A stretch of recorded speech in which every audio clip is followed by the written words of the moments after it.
Hey loves, welcome back to my YouTube channel. Now in this video we are talking about safety abroad. There are four main reasons why you have to sit and watch the entire bulletin, especially if you are an expatriate in the Middle East, and that is coming up right after the intro.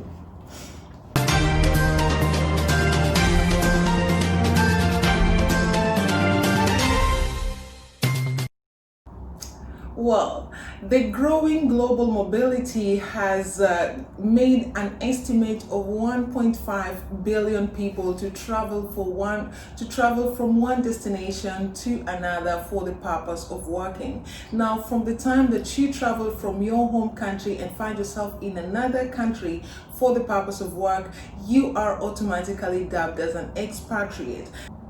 Just by the fact that you are an expatriate, there are a lot of things which you are prone to deal with that you wouldn't necessarily deal with if you are in your home country. Let's talk of things like the food, the culture shock, the dressing, the religion, and all of this comes to play. Now, in the recent past, something called a global pandemic has happened, of which everyone who is alive at this time, regardless of their age, have kind of felt the intensity of what it could be when you are out of your own country.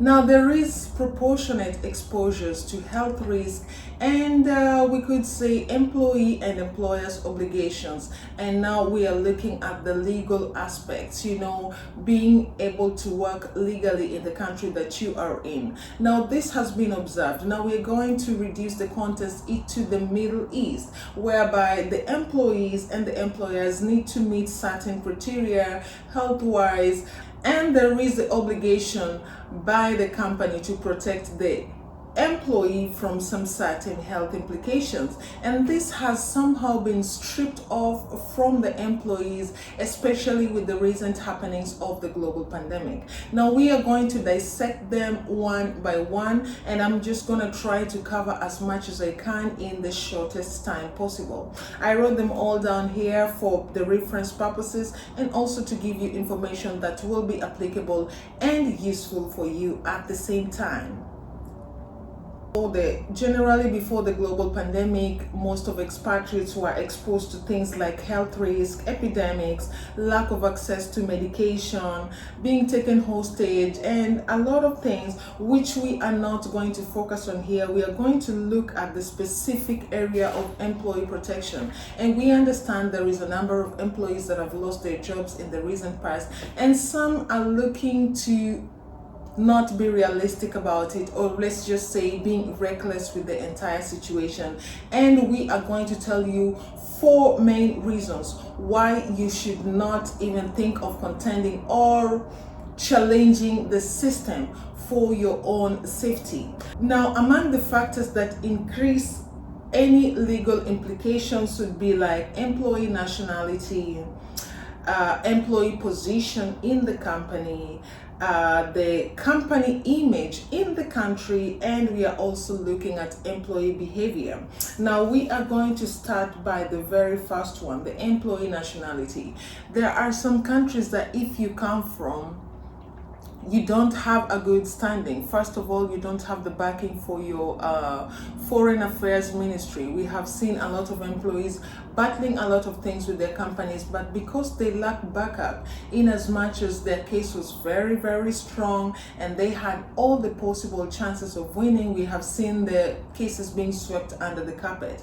Now, your nationality, it does not really mean that if you come from certain nationalities, you cannot challenge your employer in court, especially if you have like an hostile fallout or a hostile departure, or if they dismiss you in a way that does not really match with what is written in your contract, or if they don't follow the procedure through which they promise that in case you are ending or terminating the contract, this is what you get, this is how you go, this is how we support you, and blah blah blah.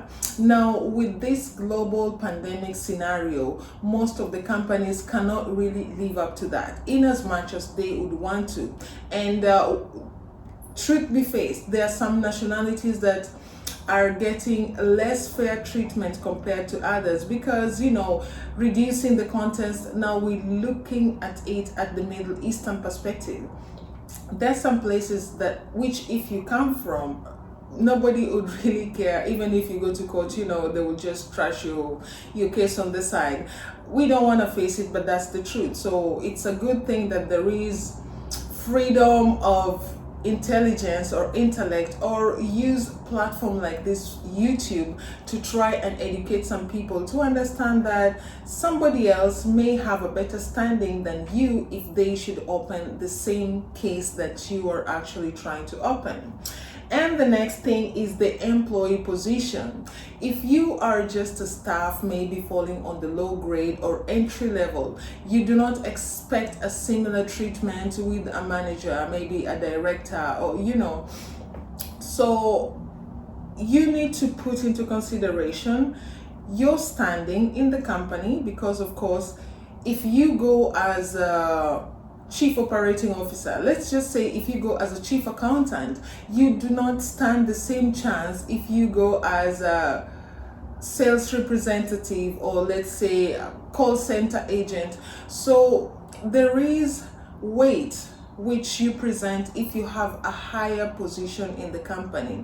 And in this video, we are also just learning to tell you not to look low of yourself, or not to underestimate yourself, or not to think that your case is not strong vis-a-vis whoever you're presenting the case with, or wherever you're presenting the case. We just want you to be aware of the financial implications as well, because if you start a legal procedure, if your company dismisses you in an unfair way, if you think of going the legal way, you understand that by the time you are doing this entire procedure of these legal issues, you understand that you cannot be working for any other company. So if you are not financially equipped, then you may want to drop this. And if you know that, let's say you win it, and they say, for example, okay, you win your case after 1 year, and they give you maybe 10 times to the amount of your basic salary, is it really worth it? If it's for like a general manager earning maybe thousands and thousands of dollars, and they have a lot of allowances, this amount of money will be worth it.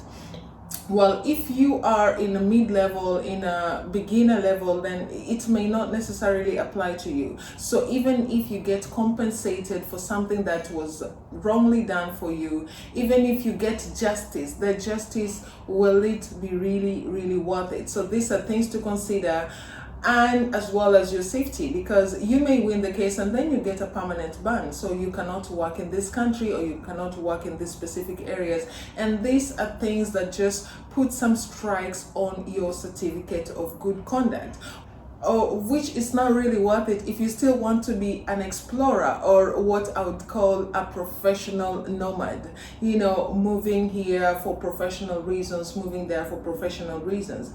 And the other thing I am looking at here is company image in the country that you're in.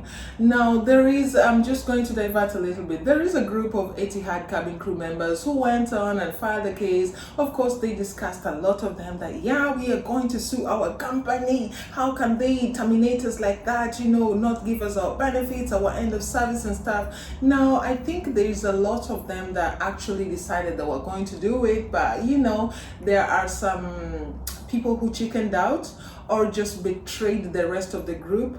So they went and they lost.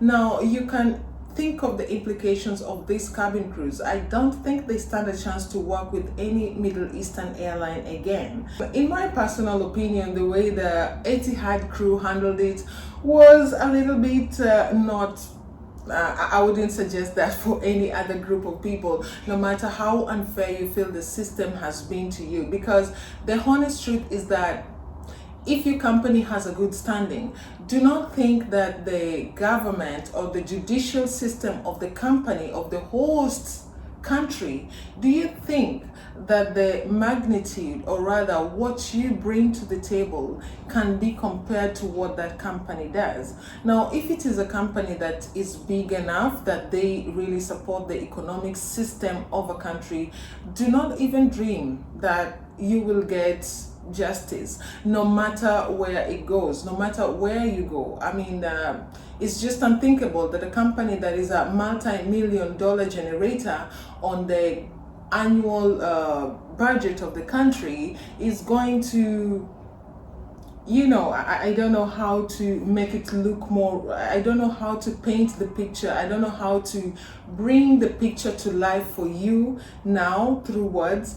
But a company, let's say like Emirates, there is some captains who just said, oh, they were going to the media houses, yeah, and you know, before a company gives an official statement, they have already run there, and you know, there are a lot of unethical reporters who run because they want to be the first one to share this information to the people. So things like this, always remember that if this specific company has a good image, is a good revenue generator for the company, is a company that the entire country or state would want to identify with, do not even step on that. You don't stand a good chance, and you are striking out your good points on your certificate of good conduct. They could write for you a very, very bad recommendation, and then that is what we call career suicide, because unless you want to start your own airline, unless you want to start your own bank, unless you want to start your own telecom company,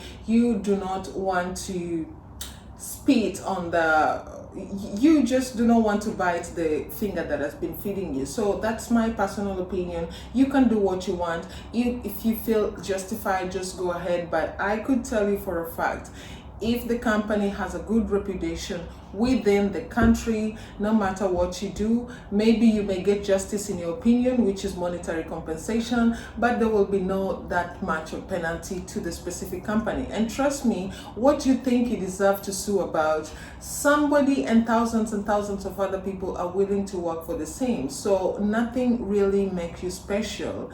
You may be special, but there's always somebody who can do the same job without complaining, like you. So just let that sink in. And the final thing that we are going to look at here is employee behavior. Now, if you behave in a way that make you seem like you're reckless, if you behave in a way that make you come out as ignorant, if you behave in a way that could be considered offending to the host country, of course, your safety is at jeopardy, and the person jeopardizing your safety is nobody else but yourself. When you come into the country, of course, there is things like culture shocks and what have you. But if you come to a country, look at it this way: you come, let's say, to a Muslim country, and you want to be bringing food that is not halal all around, and you know, if you come to a country that they say this is our dress code, please do not pass this. If they say this is how we keep our pets, if they say this is how we pray, this is our holiday, yeah, we don't observe this holiday, we observe this one. Do you know you just have to follow that? And if you don't follow it, then it becomes very easy for a company to treat you anyhow and also tell you to your face that you're not respecting this, so we have no obligation to respect you or whatever you represent. So these are the things that I thought I should share with you about your safety. If you realize, if you have been watching with me up until this point, I really appreciate. If you realize all the things that we've shared here has nothing to do with the company or with the country, but your perception of things, but your approach, but your sense of discipline and responsibility. So if you want to be safe abroad as an expatriate, consider all the factors that we've shared here, and you will be the most safe person despite a pandemic, despite a fallout, despite all of these things. Now, thank you so much for tuning into the QTV by Lizzy Njoga. I have been your presenter, and my name is Elizabeth Njoga.